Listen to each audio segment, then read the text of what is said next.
호랑이는 죽어서 가죽을 남기고 사람은 죽어서 이름을 남긴다는 말이 있습니다. 이처럼 이름이라는 것은 이제 존재의 본질을 나타내는 것입니다. 그래서 성경에서 아담이 동물들의 이름을 짓는 것은 하나님의 창조 행위에 비견되는 중요한 사건이었습니다. 또 하나님은 아브람을 아브라함으로, 또 사레를 사라로, 야곱을 이스라엘로 이름을 바꿔 주십니다. 이름이 바뀌었다라는 것은 그들의 운명이 바뀌었고, 그들의 인생이 바뀌었고, 그들의 삶이 변화되었다는 것을 의미하는 것이죠. 지금까지 사도행전에서는 수많은 개종자들이 등장했습니다. 하지만 성도 제자들이라고 불렸지 그리스도인이라는 이름으로는 불려지지 않았습니다. 그런데 안디옥에서 사람들은 그 땅의 성도들을 향해서 그리스도인이라는 이름을 지어주고 또 그리스도인이라고 부르게 됩니다. 그리스도인이라는 것은 그리스도를 따르는 무리라는 뜻입니다. 그렇다면 그리스도인이 되었다는 것, 그리스도를 따르는 사람이 되었다라는 것은 삶의 어떤 변화들이 이렇게 나타나는 것을 의미하는 것일까요? 여러분은 그런 의미에서 그리스도인이십니까? 오늘 본문의 말씀을 통해서 함께 살펴보기를 원합니다. 먼저 그리스도를 따르는 사람이 되었다라는 것은 생각의 중심이 나에게서 하나님께로 옮겨졌다는 것을 나타내는 것입니다. 11장 1절에서 4절까지 또 16절에서 18절까지 말씀을 한 절씩 교독하시겠습니다. 유대에 있는 사람들과 형제들이 이방 사람들도 하나님의 말씀을 받았다는 소식을 들었습니다. 그래서 베드로가 예루살렘에 올라갔을 때 할례 받은 신자들이 그를 비난하며 당신이 어떻게 할례 받지 않은 사람들의 집에 들어가 그들과 함께 식사를 할 수 있소라고 물었습니다. 베드로가 입을 열어 그 일의 자초지종을 차근차근 설명하기 시작했습니다. 16절 제가 읽겠습니다. 그때 나는 요한은 물로 세례를 주었지만 너희는 성령으로 세례를 받을 것이다 라고 하신 주의 말씀이 생각났습니다. 그러니 하나님께서 주 예수 그리스도를 믿는 우리에게 주신 바로 그 선물을 그들에게로 주셨는데 내가 누구라고 감히 하나님을 반대할 수 있겠습니까? 함께 읽겠습니다. 그들은 이 말을 듣고 더 이상 할 말이 없었습니다. 그들은 하나님을 찬양하며 그렇다면 하나님께서 이방 사람들에게도 생명 얻는 회개를 허락하신 것이군요 라고 말했습니다. 이사야 선지자는 이제 하나님의 생각은 우리의 생각과 다르다라고 분명하게 말씀합니다. 이사야서 55장 8절과 9절 말씀을 함께 읽겠습니다. 시작. 내 생각은 너희 생각과 다르고 내 길은 너희 길과 다르다. 여호와의 말씀이다. 하늘이 땅보다 높은 것처럼 내 길은 너의 길보다 높고 내 생각은 너의 생각보다 높다. 한번 옆에 있는 분들에게 이렇게 고백해 보십시오. 나의 생각은 하나님의 생각과 다릅니다. 이 사실을 저희가 겸손하게 인정을 해야 합니다. 하나님이 이스라엘을 선택하신 것은 이스라엘만 구원하기 위한 것은 아니었습니다. 그런데 이 구약의 이스라엘 백성들, 유대인들은 자신들이 선택되었다라는 것을 하나님의 자신들만을 위하신다라고 생각을 합니다. 그래서 자신들을 중심으로 모든 일들이 일어날 것이다라고 기대를 하죠. 일반적으로 저희 안에는 죄성이 있잖아요. 이 죄성을 가진 대부분의 사람들은 그래서 자기 중심적입니다. 자기가 경험한 것이 옳아 보이고 또 자기가 생각한 것이 이성적이고 합리적이라고 말합니다. 또 자기가 주장한 것이 이제 믿는 사람 같은 경우에는 성경적이다라고 이야기합니다. 그런데 이런 이 자기 중심적인 사고는 종종 성령의 역사를 제한하기 쉽습니다. 하나님의 역사도 자신의 그 이에 범위 안에서만 인정하려고 하기 때문입니다. 그래서 유대 기독교인들은 이제 이방인의 구원을 인정하려고 하지 않았습니다. 그들은 베드로가 다시 예루살렘으로 돌아왔을 때, 이제 베드로가 고넬료와 그 집에 있는 사람들에게 세례 베푼 것을 들었겠죠. 함께 식사한 것을 들었을 것입니다. 돌아왔을 때 어떻게 유대인으로서 이방인과 식사를 할 수 있느냐라고 비난을 하기 시작을 합니다. 자기 생각이죠. 거듭난 사람이지만 역시 자기 생각 안에 있는 것입니다. 근데 이런 그 자기 안에 있는 자기 중심적인 생각을 버리지 않으면은요, 우리가 그리스도를 따르기가 쉽지 않습니다. 어렵습니다. 그리스도인으로 거듭난 사람의 특징 한 가지를 이야기한다면은, 그래서 하나님의 생각과 내 생각이 다르다는 것이 이렇게 판명이 됐을 때, 다른 것을 알았을 때 어떻게 해야 될까요? 즉시 자신의 생각을 내려놓는 것, 이게 이제 중요한 특징 중에 하나이죠. 이것은 어떤 의미에서는 자신을 내려놓는 것이고 자신의 자아를 부정하는 것입니다. 그리고 하나님의 생각을 따르는 것이죠. 베드로도 처음에는 이방인은 구원받을 수 없다라는 생각을 가지고 있었습니다. 그런데 하나님의 뜻을, 자신의 생각과 다른 하나님의 뜻을 발견하게 되었고, 그리고 나서는 이방인의 구원을 받아들입니다. 인정합니다. 그래서 자신을 비난하는 유대 성도들 앞에서 이렇게 고백을 하죠. 내가 누구라고 하나님의 일하시는 것을 막을 수 있겠습니까? 사랑하는 성도 여러분, 저와 여러분 가운데에도 이 고백이 있기를 주님의 이름으로 축원합니다. 하나님이 일하시는 것을 발견되면은 그냥 내 것을 내려놔야 되는 것, 이게 그리스도를 따르는 것이죠. 그럼 어떻게 베드로는 자신의 생각을 내려놓고 하나님의 생각에 맞출 수 있었을까요? 여러분, 이 내 생각 내려놓는 게 쉽던가요? 이게 내 생각이 어떨 때는 내 신념일 수도 있고요, 내 생각이 어떨 때는 내 욕심일 수도 있습니다. 내 생각이 어떨 때는 나의 개성일 수도 있어요. 근데 이거 내려놓는 거 쉽던가요? 쉽지 않아요. 베드로는 어떻게 내려놓을 수 있었을까요? 성경 말씀을 통해서, 성경 말씀을 확신함으로 내려놓을 수 있었습니다. 하나님께서 고넬료와 그 친구들이 모여 있을 때 이제 베드로가 설교를 하죠. 설교를 할 때 그 베드로의 설교를 통해서 고넬료와 친척들 또 그 친구들에게 성령의 세례가 임하는 것입니다. 방언을 하고 영으로 하나님을 찬양을 하기 시작한 일들이 일어나는 거예요. 이것은 정확하게 마가의 다락방에서 유대 제자들이 기도했을 때, 성령 세례를 받았을 때 나타난 현상들이었습니다. 그런데 그게 이방인들 사이에 나타나니까 베드로가 당황했겠죠. 이게 무슨 일일까라고 생각을 했을 것입니다. 그런데 그 순간 하나님의 말씀이 베드로의 마음 가운데, 생각 가운데 떠오르는 거예요.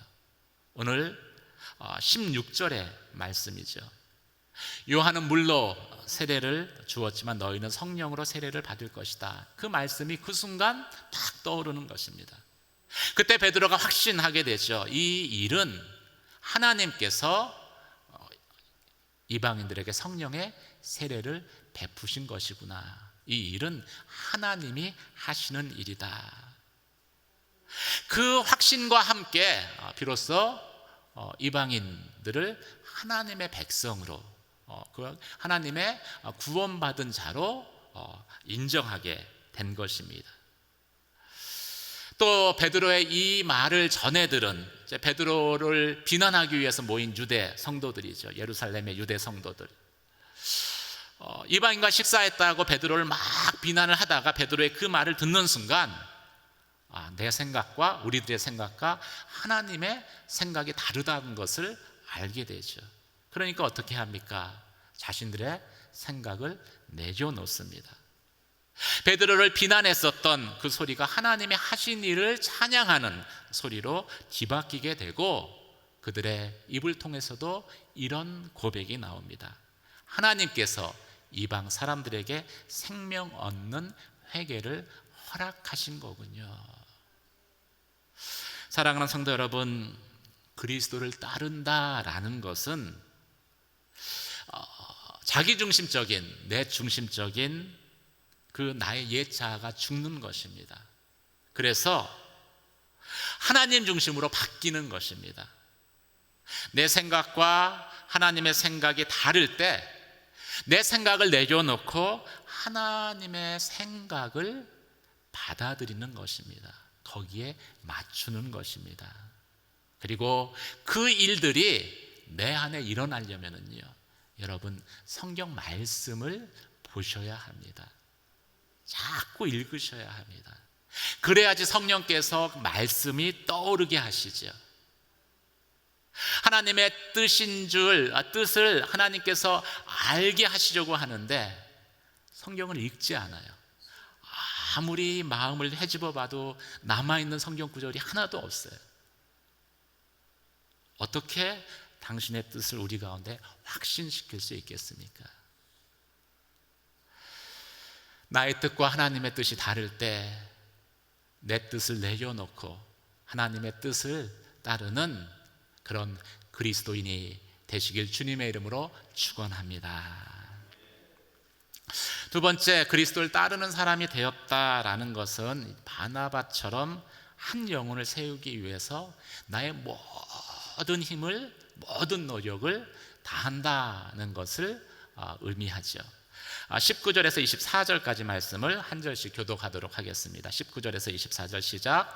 그 무렵 스데반의 일로 핍박을 받아 뿔뿔이 흩어진 사람들은 페니키아, 키프로스 그리고 안디옥까지 건너가 유대 사람들에게만 말씀을 전하고 있었습니다. 그런데 그 가운데 키프로스와 구레네 출신인 몇 사람은 안디옥으로 들어가 그리스 사람에게도 주 예수의 복음을 전하기 시작했습니다. 주의 손이 그들과 함께 하셔서 많은 수의 사람들이 믿고 주께 돌아왔습니다. 이 소식이 예루살렘에 있는 교회에 전해지자 그들은 바나바를 안디옥으로 보냈습니다. 바나바는 안디옥에 도착해 하나님의 은혜가 내린 것을 보고 기뻐하며 온 마음을 다해 주께 끝까지 충성하라고 그들 모두를 격려했습니다. 그는 착하고 성령과 믿음이 충만한 사람이었기 때문에 수많은 사람들이 주께 나오게 됐습니다. 스데반의 순교로 인해서 예루살렘에 큰 핍박이 일어났습니다. 핍박을 당한 사람들은 사방으로 뿔뿔이 흩어지지요. 우리는 핍박이 일어나면은, 핍박을 당하면은 먼저 부정적인 생각이 앞섭니다. 핍박을 복이다라고 생각하기 보다는 징계라고 생각하기 쉽습니다. 하지만 하나님이 생각하시는 것은 우리가 생각하는 것과 다릅니다. 베드로전서 4장 14절 말씀을 함께 읽도록 하겠습니다. 4장 14절입니다. 시작. 여러분이 그리스도의 이름으로 인해 핍박을 당하면 여러분은 복 있는 사람들입니다. 이제 우리말 성경에는 모욕을 당하면 되어 있지만 개정 개역에는 핍박을이라고 나와 있습니다. 핍박을 당하면 우리는 어떤 사람이라고요? 복 있는 사람입니다. 한번 옆에 분에게 당신은 복 있는 사람입니다. 왜 핍박을 당하는 것이 복 있다고 이야기합니까? 하나님이 핍박을 통해서 하나님이 하실 수 있는 가장 멋진 일을 행하시기 때문입니다. 핍박으로 인해서 이 유대인들, 예루살렘인 성도들이 흩어지기 시작을 했습니다. 그 중에는 페니키아, 키프로스, 안디옥까지도 흩어지게 되었고요. 또 그곳에서 복음을 전하기 시작을 했습니다. 그리고 많은 사람들이 구원을 얻는 일들이 일어납니다. 핍박이 하나님의 징계가 아니라 축복으로 증명된 것이죠. 근데 이렇게 복음을 전했는데 한 가지 제한이 있었어요. 이 유대 출신이다 보니까 유대 사람들에게만 복음을 전했던 거예요. 근데 하나님의 생각은 그것과 달랐죠. 하나님은 땅끝까지 모든 열방 가운데 복음이 전해지기를 원하십니다. 그런데 이 이제 복음을 전하는 사람들 중에서 뭐 페니키아, 안디옥 이쪽에 있었던 그 몇몇 사람들이 이 그리스 사람들에게 복음을 전한 거예요. 뭐 우연히 뭐 전하다 보니까 그렇게 됐겠죠. 유대인에게 전했는데 옆에 있으니까 그냥 같이 얘기했다든지 뭐 그랬을 것입니다. 그런데 놀라운 건 우연히 전해진 복음을 통해서 많은 그리스 사람들이 믿고 죽게 돌아오는 일들이 일어났다는 것입니다. 성경을 보면 하나님의 손이 그들과 함께 했다라고 기록하고 있습니다. 하나님의 임재가, 은혜가 특별히 이 그리스 사람들에게 나타났다는 것이죠. 이것은 무엇을 보여줍니까? 하나님의 뜻이면은요, 우리는 그 일을 막을 수 없다는 거예요. 또 막아서도 안 되는 것이죠. 이 소식을 예루살렘 교회에서 들었습니다. 이게 사마리아 지역에서도 그런 일들이 일어났을 때 예루살렘 교회가 그 소식을 듣고서 어떻게 합니까? 가장 믿음직한 사람 베드로, 요한을 보내잖아요. 이번에는 이제 바나바를 안디옥으로 보내게 됩니다. 바나바는 안디옥에 도착해서 하나님의 은혜가 이방인 그리스 사람들에게 나타난 것을 목격하고 기뻐했습니다. 이미 베드로의 일들이 이제 예루살렘에도 퍼졌기 때문에 이방인의 구원에 대해서 좀 더 이렇게 자연스럽게 받아들이게 된 것이죠. 그런데 바나바는 그것을 받아들이는 것에 멈추지 않고 거기서 한 발을 더 전진을 합니다. 어떻게 전진합니까? 그는 이 안디옥에서 다소까지, 사실은 60-70km 된다고 하더라고요. 며칠 길을 걸어야 되는데 그 며칠 길을 걸어서 다소에 있는 사울을 찾아서 사울을 데리고 안디옥까지 온 거예요. 아마도 안디옥에 이방인 그 개종자들이 많이 있었고 또 이방인에게 복음을 전하는 것이 사울의 부르심이라는 것을 바나바가 알고 있었기 때문에 그렇게 한 것입니다. 그리고 그 안디옥 사울을 데리고 와서 이제 1년간 안디옥에서 성경 가르치는 일들을 함께 한 거예요. 그 결과가 안디옥에 있는 이방인 개종자들이 최초로 그리스도인이라 불려지는 그런 결과로 나타난 것이죠. 이 그리스도인이라 불려졌다는 것을 이제 겉으로만 보면은 이건 이제 이방인 개종자들을 조롱하기 위해서 안 믿는 그 안디옥의 사람들이 그렇게 별명을 붙인 것입니다. 그런데 겉으로는 그런 형태지만 이면을 보면은요, 그들의 존재가 비로소 안디옥이라는 큰 도시에 알려질 정도로 영향력이 커지게 됐다는 것이죠. 그리고 그리스도인이라는 그 호칭과 함께 그리스도도 안디옥에 더 활발하게 전파되기 시작한 것을 의미하는 것이기 때문에 중요합니다. 어떻게 이런 일들이 가능했을까요? 어떻게 이런 일들이 일어날 수 있었을까요? 그것은 바나바와 같은 사람이 있었기 때문입니다. 한 사람을 세우기 위해서 온 힘을 다하는 그런 사람이 있었기 때문에 가능했던 것이죠. 바나바는 그 이름의 뜻대로 격려자입니다. 이 격려자라는 것은 사람을 세우는 사람이라는 의미이죠. 그래서 그 이름대로 한 사람을 세우기 위해서 바나바는 자신이 안 해도 되는 수고를 자청해서 합니다. 안디옥에서 다소까지가 160km 정도 돼요. 짧지 않은 거리입니다. 지금이야 차로 2시간이면 가겠지만 그 당시에는 걸어서 가기 때문에 며칠을 걸어야 되는 거리예요. 어떤 보상 때문에 바나바가 그렇게 했을까요? 아니요. 예루살렘으로부터 지시가 있어서 시켜서 그렇게 했을까요? 아니요. 하나님 나라를 생각해서 자발적으로 자원해서 그 수고를 본인이 감당한 것이지요. 그리스도를 따르는 사람입니다. 또 바나바는 그 사울이라는 한 사람을 세우기 위해서 끊임없이 격려했습니다. 사울이 이 한 사람의 그 사역자로 인정받는 과정이 그렇게 녹록하지 않았습니다. 왜냐하면 사울의 과거가 있었기 때문이죠. 개정 이후에 그 예루살렘 교회 리더들을 만나기 원했는데 예루살렘 교회가 사울을 만나는 것을 두려워합니다. 거절합니다. 그래서 어쩔 수 없이 돌아간 그 사울을 바나바가 먼저 찾아가요. 이 거절당한 가운데 있는 사울을 찾아가고 교제를 하고 다시 그를 예루살렘으로 데려와서 예루살렘 교회 사도들에게 소개하죠. 이번에도 이 안디옥 교회 이방인 개종자들이 많다는 것을 확인하자 이 다소에 머물고 있는 사울을 데리고 올라옵니다. 머물고 있었지만 사울이 사역을 활발하게 하지 못했습니다. 그 사울을 격려해서 데리고 온 거예요. 그뿐만이 아닙니다. 바나바는 1차 전도 여행에서 탈락한 마가 조카이죠. 그 마가가 2차 전도 여행에는 탈락했습니다. 합류하지 못했어요.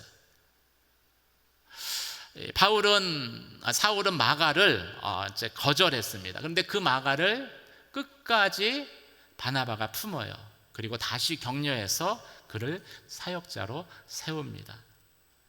실패감에 이렇게 쩔어 있는 그 마가를 세우기 위해서 얼마나 많은 격려의 말들을 바나바가 했겠습니까? 그 바나바가 있었기 때문에 사울이 바울 될 수 있었던 것이죠. 또 바나바는 이 사울과 동역하기 위해서 자신을 스스로 낮추었습니다. 그런 점에서 보면은 이제 인격적으로는 신앙 인격적인 면에서 보면은 바울보다도 바나바가 훨씬 더 성숙한 사람입니다. 이 마가 사건에서 보듯 바울은 탁월하기는 하지만 이 품이 좁아요. 품이. 그런데 바나바는 품이 넓습니다. 그래서 많은 사람을 품어서 하나님의 사람으로 세우죠. 사울도 바나바가 품어서 세운 사람 중에 하나입니다. 그런데 그 사울을 통해서 얼마나 많은 하나님의 일들이 이루어집니까? 나중에는 이제 사울이 이제 사울이 더 중요해집니다. 이 사도행전을 읽다 보면은 바나바와 사울이 나오다가 나중엔 사울과 바나바로 이렇게 바뀌어요. 사울이 주요 인물이 되죠.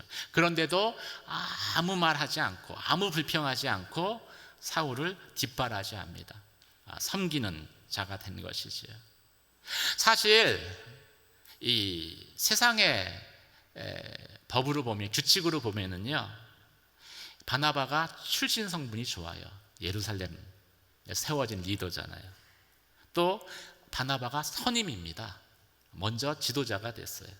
심지어 나이도 많아요. 그런데도 바나바가 자신을 낮춰 섬김의 자리에 선 거예요. 뭐 때문입니까? 사울이라는 한 사람을 세우기 위해서이지요. 마치 자신을 낮춰 이 땅에 육신을 입고 오신 예수님처럼 그렇게 섬긴 것입니다. 이 바나바 같은 사람이 그리스도를 따르는 사람입니다. 사랑하는 성도 여러분, 바나바처럼 한 영혼을 세우기 위해 나를 낮추고 또 안 해도 되는 수고를 다 자원해서 하고 그리고 끊임없이 격려하는 그런 믿음의 사람, 그리스도인이 되시길 주님의 이름으로 축원합니다. 양재온누리 교회가 바나바 같은 사람들도 가득히 채워주면 좋겠습니다. 그럼 많은 하나님의 사람들이 일어날 거예요. 한번 옆에 분에게 당신은 바나바입니다. 세 번째, 그리스도를 따르는 사람은 어떤 사람입니까? 고난 중에 있는 형제를 돌아보는 사람입니다. 27절에서 30절까지 말씀을 한 절씩 교독하시겠습니다. 시작. 이 기간 동안 몇몇 예언자들이 예루살렘에서 안디옥으로 내려왔습니다. 그들 가운데 아가보라는 사람이 있었는데 그가 일어나 로마 전역에 심한 기근이 들 것이라고 성령으로 예언했습니다. 이 일은 글라우디오 황제가 다스리던 때 일어났습니다. 제자들은 각자 자기 형편에 따라 유대에 살고 있는 형제들을 돕기로 했습니다. 그들은 이렇게 해서 모은 헌금을 바나바와 사울 편으로 예루살렘 교회 장로들에게 보냈습니다. 이 수리아의 안디옥은 고대의 세 번째로 큰 도시라고 합니다. 그 당시 인구가 50만 정도라고 하고요. 또 로마의 군단 본부, 이제 부대의 총괄하는 사령부가 있었습니다. 이런 안디옥의 그리스도인들이 그리스도인다 불려졌다는 것은 무엇을 의미하겠습니까? 갈릴리의 한 시골에서 시작됐던 예수 운동이 예루살렘의 도시 운동으로 확대되었고 마침내 안디옥에서 세계적인 운동으로 발전되었다는 것이죠. 실제로 안디옥에서 바나바와 바울이 이제 세계를 놓고 전도 여행을, 선교 여행을 시작하잖아요. 이런 가운데 이제 예루살렘에 있는 예언자들이 안디옥의 교회를 찾습니다. 성경은 예언을 멸치지 말라고 이야기하고 있죠. 예언의 은사가 교회 안에 잘 활용되면은요, 많은 영적 유익을 얻을 수 있습니다. 교회가 다가온 환난, 고난을 성도들에게 준비시킬 수도 있고, 또 고난의 때에 오늘 본문의 말씀처럼 하나님의 사랑을 나타낼 수도 있습니다. 또 복음을 담대하게 전하게 할 수 있습니다. 근데 현대 교회는 예언의 은사가 나타나지 않습니다. 왜 그렇습니까? 예언을 우리가 개인적인 호기심으로 많이 대하기 때문에 그렇습니다. 예언의 본래적인 목적은 교회를 세우기 위한 것인데 개인적으로 접근하다 보니까 많은 후유증이 부작용이 생겨나게 되고, 그래서 그 은사 자체가 이제 사라지게 된 것이죠. 이 예언자 중에 이제 아가보라는 사람이 있었는데 그 사람이 로마 전역에 흉년이 들 것을 예언을 하는 거예요. 그 예언 앞에서 안디옥 교회 성도들이 어떻게 반응을 합니까? 고난 가운데 어려움에 빠진 형제들을 돌아보기로 결정을 합니다. 그리고 그들을 돕기 위한 헌금을 하는 것이죠.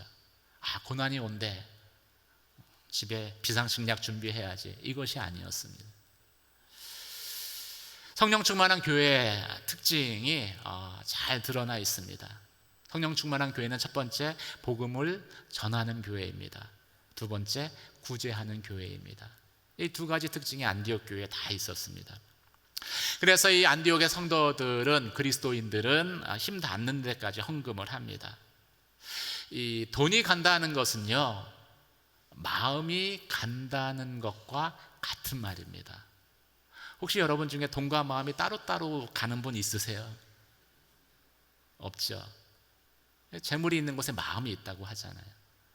이 헌금을 예루살렘 교회의 성도들을 위해서 했다는 것은요, 그들을 향한 사랑의 마음이 있다라는 거예요.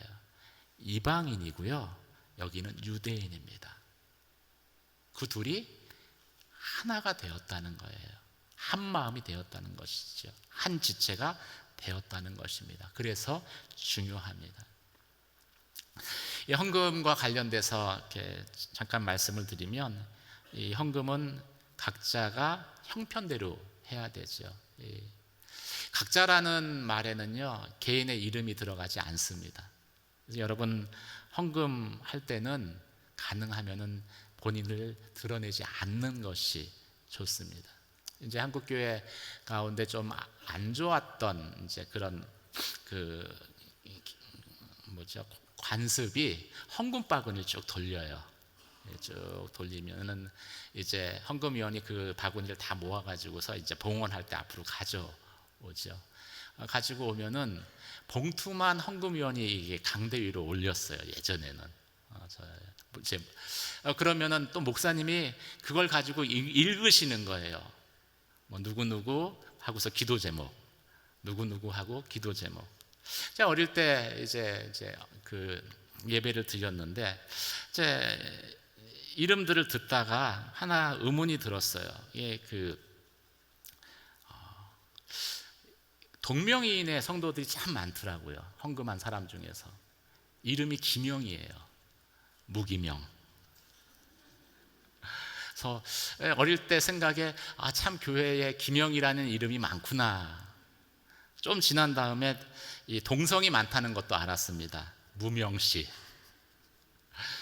뭐 이제 에피소드인데, 어쨌든 이 각자라는 것은요, 이게 무기명으로 하는 것이, 자신을 드러내지 않고 하는 것이 좋습니다. 또 자기 형편대로 해야 합니다. 그래야지 낸 다음에 시험 들지 않아요. 너무 과하게 하는 것, 특별한 하나님의 말씀이 있기 전에는 이렇게 권장하는 것은 아니죠. 어쨌든 중요한 것은 이 헌금을 통해서 고난 가운데 빠진 유대 형제들을 안디옥 교회가 이렇게 돌봤다라는 것입니다. 생각했다는 것입니다. 그런데 안디옥 교회가 세워진 지 1년밖에 안 된 교회였습니다. 1년이 채 안 된 교회였어요. 그런데 이런 일들을 한다는 것이 얼마나 도전이 됩니까? 얼마나 놀랍습니까? 또 그냥 팔이 안으로 굽는 건 이해가 돼요. 이방인 교회를 위해서 하는 것 뭐 이해가 되는데, 유대인 교회를 위해서 한 것입니다. 형제 사랑으로 비로소 이 물질이 있는 곳에 마음이 있다고 비로소 한 몸이 된 것이죠. 이게 얼마나 하나님께서 기뻐하시는 일이겠습니까? 하나님은 이방인과 유대인이 한 새 민족에 대해서 하나님을 예배하는 것을 원하시기 때문이죠. 저는 양주 온누리 교회가 그런 성숙한 교회가 되기를 주님의 이름으로 축원합니다. 주변에 있는 교회와 경쟁할 필요가 없어요. 연합해야 합니다. 우리 교회가 잘 되는 것이 아니라 또 지역 교회가 잘 될 수 있도록, 설 수 있도록 섬기는 일도 해야 합니다. 그게 나를 기쁘게 하는 게 아니에요. 우리를 기쁘게 하는 게 아니에요. 우리가 해야 할 것은 나를 기쁘게 하고 우리를 기쁘게 하는 것이 아니라 하나님을 기쁘게 해야 하는 일이기 때문이죠. 사랑하는 성도 여러분, 오늘날 교회에는 그리스도인이란 이름이 너무나 많습니다. 다 그리스도인이에요. 그런데 그 말의 의미대로 그리스도를 따르는 사람은 과연 얼마나 될까요? 나도 그리스도인이라고 불려지는데 나는 혹시 이름만 있는, 실제 나의 삶은 그리스도를 따르는 것과 상관이 없는 그런 명목상의 그리스도인은 아닙니까? 명목상의 그리스도인이 아니라 진짜 그리스도를 따르는 그리스도인이 되시기를 주님의 이름으로 축원합니다. 말씀을 가까이 하셔야 합니다. 우리는 어쩔 수 없이 내 생각을 주장할 수밖에 없어요. 그나마 말씀을 봐야지 내 생각과 하나님의 생각이 드러나게 되고요, 그때 하나님의 생각을 따를 수 있습니다. 그리고 돈 벌려고 최선을 다하는 것도 중요하지만요, 한 영혼을 세우는데 최선을 다하십시오. 여러분이 세운 그 영혼이 여러분이 하나님 앞에 섰을 때 여러분의 면류관이 되어져요. 바나바가 하나님 앞에 섰을 때 이 바울이, 하나님의 그 사도인 바울이 했었던 그 일들로 인해서 얼마나 하나님으로부터 칭찬을 받겠습니까? 저는 바울보다 더 많이 받을 것 같아요. 그리고 형제 사랑으로 한 몸을 이루십시오. 사람은 어차피 달라요. 남편과 아내도 달라요. 부모와 자식도 달라요. 다르지만 사랑으로 하나를 이룰 때 우리는 그리스도를 따르는 사람이 될 것입니다. 그러려면은요, 나는 죽어야 돼요. 내 안에 그리스도께서 사셔야 됩니다. 그런 믿음의 삶을 살아가는 저와 여러분 되시길 주님의 이름으로 축원합니다. 오늘 말씀을 생각하며 함께 기도하도록 하겠습니다. 하나님, 갈라디아서 2장 20절의 말씀처럼 그리스도와 함께 십자가에 못 박혀 나는 죽었습니다. 더 이상 참으로 내 자아로, 옛 자아로 살지 않게 하시고 내 안에 그리스도로 살게 하여 주시옵소서. 나의 생각을 주장하는 것이 아니라 하나님의 생각을 알게 되었을 때, 깨달았을 때 나의 생각을 내려놓고 하나님의 생각을 따르게 하여 주시옵소서. 하나님, 한 사람을 세우는 것이 천하보다 귀한 것을 고백하게 하여 주시고, 하나님, 한 사람을 세우기 위해서 수고하게 하시고 나를 낮추게 하여 주시고 또 끊임없이 격려하는 삶을 살게 하여 주시옵소서. 하나님, 형제 사랑으로 온전히 연합을 이루는 그런 그리스도의 사람으로 서게 하여 주시옵소서. 그런 그리스도인들이 충만해지는 그리스도인들로 가득 찬 양재 온누리 교회가 되게 하여 주시옵소서. 함께 주여 한번 외치며 기도하며 나아가도록 하겠습니다.